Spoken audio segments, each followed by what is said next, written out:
Listen, they said every man has a price and every woman a fate. Hers was written the day her brother signed her name on a piece of paper she never saw. But when the outlaw rode in, dust trailing behind his horse, he didn't ask her worth. He simply tossed a coin purse on the table and said, "She's mine." The town fell silent, as if mercy itself had spoken. No one yet knew which of them had truly been bought. The wind carried dust across the yard, the kind that stuck to sweat and shame. Ilara stood where her brother told her to stand, in front of the wagon, in front of everyone. She didn't cry, not because she wasn't afraid, but because crying meant she still expected kindness from someone here. And she'd long stopped expecting that. Jed's voice was the only one that moved. "She's healthy, strong enough for field work, can sew too." He didn't look at her when he said it. He didn't have to. He'd already sold her once before, in smaller ways, a favor here, a lie there. And each time it got easier for him. She could feel the crowd watching, pretending they weren't. Boots scuffed in dirt. Men cleared throats. A woman somewhere whispered a prayer. Not for Ilara, for themselves maybe. For not ending up like her, she wanted to laugh. Imagine that, being pitied by people who couldn't even meet her eyes. Then came the sound that shifted the air. Hoofbeats, slow, heavy, deliberate. The kind that didn't rush for anyone's approval. Heads turned. A horse stopped at the edge of the yard, and a man dismounted like someone used to ending things. His coat carried more miles than most men here had lived. Dust clung to him like memory, no badge, no name spoken. But every whisper said it, the outlaw. Jed straightened, trying to sound brave. "You here to bid?" The man didn't answer. He looked at Ilara. Not the kind of look that measured a body, the kind that saw what the world had taken. It was quick, but it landed hard enough to make her heartbeat stumble. Then he reached for his saddlebag, pulled out a small purse, and tossed it onto the table. The dull clink of coins sounded louder than Jed's breath. "That'll cover it." Jed hesitated. "You're just taking her?" The man's voice came low, calm. "You already did your taking." Someone in the crowd coughed. No one moved. Ilara stood there, the rope around her wrist itching where her pulse jumped. For a second she wondered if this was another kind of selling, just slower, quieter. He turned to her. "You coming?" It wasn't a question with room to refuse, but there was no cruelty in it either. She stepped forward. Her legs remembered how to move before her heart did. The crowd parted. No one stopped her brother when he called after her. "You'll regret this." She didn't even look back. The outlaw didn't either. They rode for hours without a word. The wind grew colder, sharper as the sun sank. Every sound felt louder. The horse's breath, the squeak of leather, the beat of her own thoughts. She finally spoke, voice flat as the road. "You didn't ask who I was." He didn't look at her. Didn't need to. She studied him, the rough jaw, the scar near his temple, the silence that seemed older than both of them. "You planning to keep me?" That made him glance her way, just once. "Depends what that means to you." She didn't answer. The road stretched out ahead, endless and strange. When night fell, they stopped near a half-broken barn. He lit a small fire, the kind that warmed without calling attention. She sat across from him, the rope still around her wrist. He didn't cut it, but he didn't tighten it either. He took off his hat, rubbed a hand over his neck, and finally said, "You can run if you want." "I won't chase you." She looked at the flames, then at him. "You paid for me." He nodded slowly. "No, I paid to stop them." That silence between them, it wasn't peace, not yet. But it wasn't fear either. Something else moved there, quiet and unfinished. Ilara looked into the fire until her eyes stung. Somewhere deep down, beneath the ache and dust, a small thought rose. What kind of man saves a woman like that? And why does it feel like he's the one paying for it still? The fire had burned low by morning. Smoke curled through the cracks in the barn roof, and the smell of wet hay clung to everything. Ilara woke before the outlaw did, or maybe he just didn't sleep. He sat by the dying embers, hands wrapped around a tin cup, watching the way the steam rose and vanished. She didn't thank him. Didn't even know what she would be thanking him for. Freedom? He hadn't promised that. Safety? No one in these parts could promise that. But she could breathe, and that was more than yesterday had allowed. "You can talk," he said quietly, not looking her way.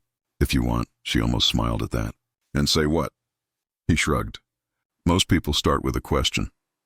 Most people don't buy strangers, she said, pulling the blanket tighter around her shoulders. That earned a faint grin, the kind that didn't quite reach his eyes. You weren't supposed to be for sale. The words landed between them like a truth neither wanted to touch. Alara rubbed the raw skin around her wrist where the rope had been.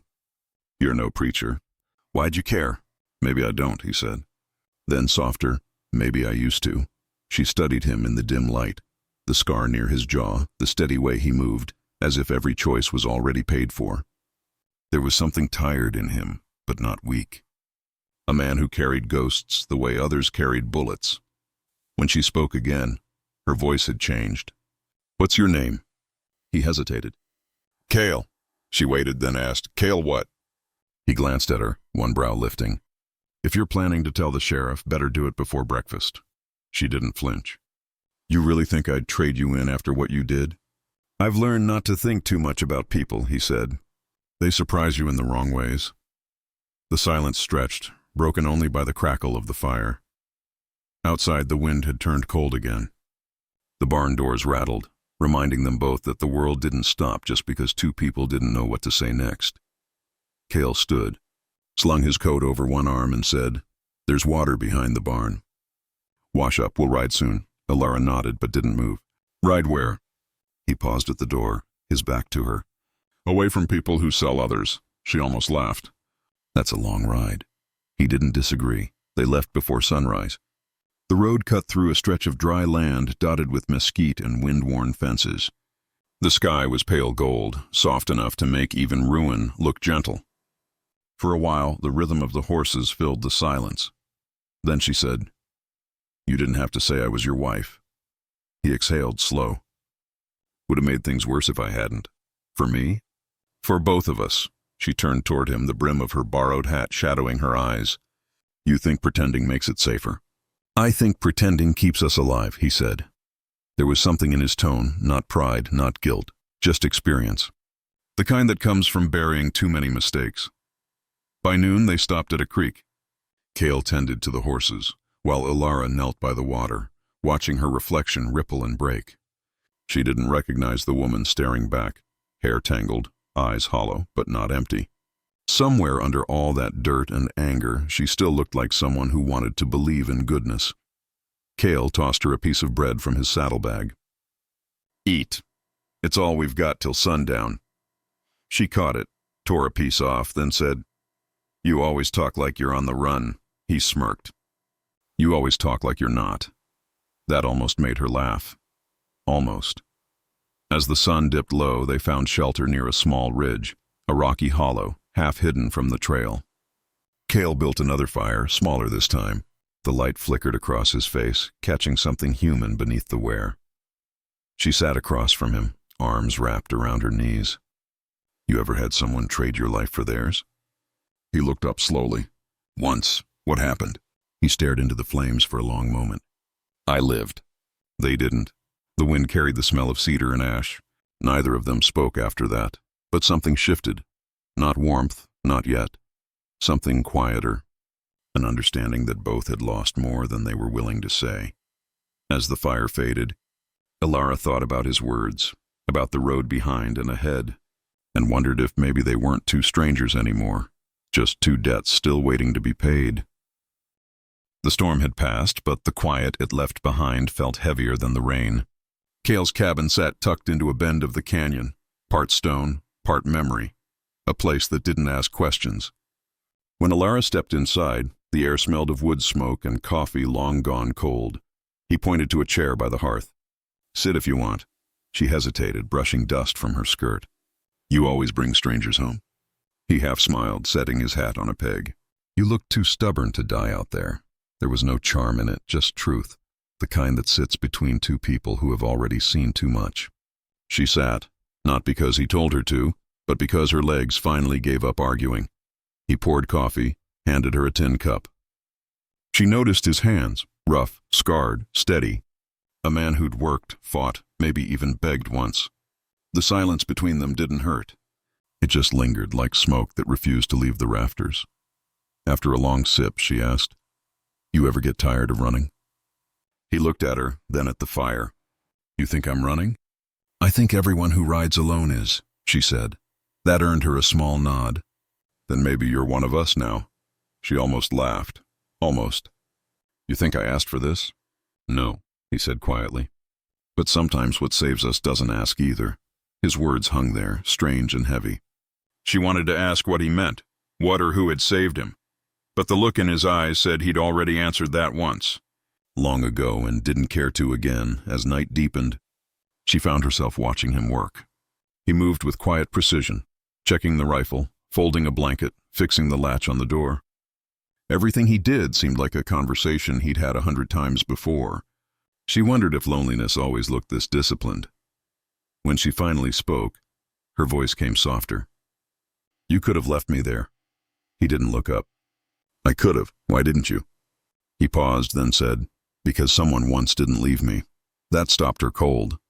It was a simple answer, but it carried the weight of everything he wasn't saying.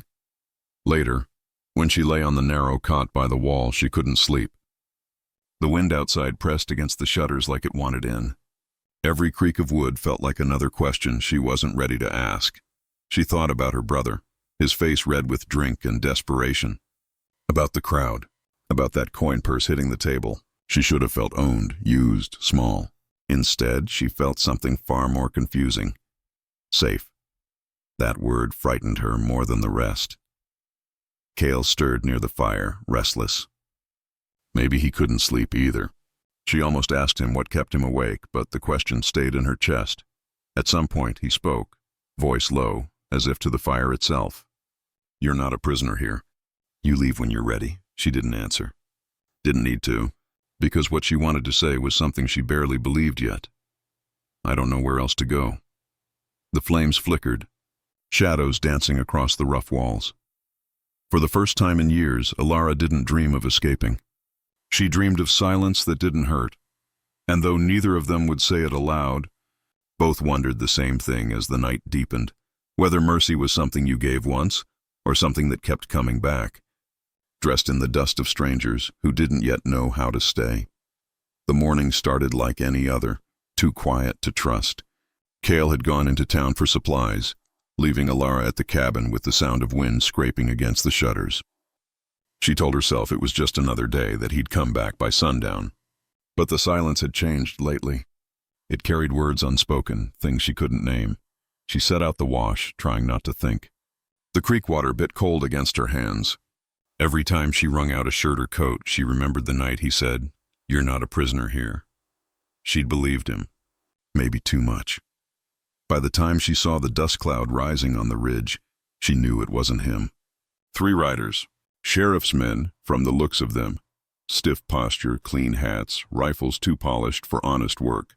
The lead man, Sheriff Dunn, swung down from his horse like he owned the ground. "Afternoon, ma'am," his tone oiled with politeness that never reached his eyes. "We're looking for Cale Ryder. You seen him?" Alara straightened, wet skirt clinging to her boots. "Can't say I have." The sheriff's smile didn't move. "That so?" "Funny. Folks down in Dry Creek say he's been keeping company out here." "Said you're his wife." She froze, not because of the lie, but because she'd started to forget it was one. "He helped me when I had nowhere else to go," she said carefully. "That's all. Help?" Dunn chuckled, glancing at his men. "He's wanted for robbery and worse. Ain't in his nature to help." Her pulse thudded. She could almost hear Cale's voice. Pretend. It's safer if they think it's true. So she met the sheriff's eyes and said, "Steady, he's my husband." The words tasted strange, like iron and smoke. The sheriff studied her, maybe waiting for her to break. When she didn't, he tipped his hat. "If he comes back, you tell him Dunn's looking. Next time, I won't be asking so kind." When they rode off, the air stayed thick with dust and judgment. Alara stood there long after they disappeared, hand gripping the rail until her knuckles went white. She didn't know if she'd protected him or condemned herself. By the time Cale returned, the sky had turned the color of bruised peaches, gold fading to purple. He dropped his saddlebag by the door and saw her face before she spoke. "They came." He didn't ask who. Didn't need to. "Sheriff?" She nodded. "He knows you're out here." "Said people are talking." Cale sighed, rubbing the bridge of his nose. "People always talk. About me too," she said quietly. "They think I'm your wife." He hesitated, jaw tightening. "You said that once." I told you it's safer that way. Her eyes flashed. Safer or easier for you? That hit him harder than she expected. You think I did this for me? I don't know what you do anything for, she shot back. You don't tell me the truth. You just give me reasons. He looked like a man caught between words and regret. The truth doesn't always fix things. Neither does silence, she whispered. The wind shifted, carrying the smell of rain and dust. They stood facing each other, two people too proud to step closer, too afraid to step away. Finally, Cale said, You should go. Before they come back. Her heart thudded once, slow and heavy. That what you want? He didn't answer right away. It's what'll keep you free. She turned toward the door, eyes burning, though no tears fell. Freedom's not always leaving, Cale. Sometimes it's being allowed to stay. He didn't move, didn't look at her. Just said, You should still go. The latch clicked softly behind her as she stepped out. Outside, the wind picked up, pulling her hair loose as she crossed the yard. She didn't look back. Not when the door closed. Not when the first drop of rain hit the dirt. Inside, Cale stood staring at her shawl still hanging on the chair. He reached for it once, then stopped. The storm broke a minute later, sudden, fierce, and without mercy. And as the thunder rolled through the canyon, he finally said the words no one heard. You were never the one who needed saving. It had been 3 weeks since she'd left. Long enough for the wind to change direction, long enough for silence to grow roots. The cabin stood just as she'd left it. The door mended, the chair by the fire empty except for the shawl he never moved. Cale Ryder had always believed a man could outrun guilt if he rode fast enough. But guilt had a way of knowing the trail better than any horse. He'd spent his days working the Dry Creek ranches, nights staring at stars that refused to blink back. Somewhere out there, Alara was either safe or gone. He didn't know which hurt worse. He heard her name again in Dry Creek, carried on the slow tongues of gossip. That woman from the Outlaw's cabin. She's at the church house now, helping the widows sow for winter. He didn't ask more. Didn't have to. The image was enough. Her hands busy, her eyes lowered, pretending not to listen to the whispers. That night, he rode out before dawn, not sure why. Maybe to see her, maybe to say what he hadn't, maybe just to stop thinking. The road was quiet, frost breaking under the horses' hooves. When he reached town, the church bell was ringing. Folks were gathered in the square, not for prayer, for justice. A man was shouting on the platform, the sheriff beside him. Cale Ryder! Wanted for robbery, murder, and harboring a fugitive. Cale didn't flinch. He'd expected this. What he hadn't expected was the woman who stepped forward before anyone else. Alara. She walked through the crowd without fear, her shawl pulled close, eyes steady. That's a lie, she said. He never murdered anyone. He saved me, the crowd murmured. Sheriff Dunn turned, surprise flickering under his frown.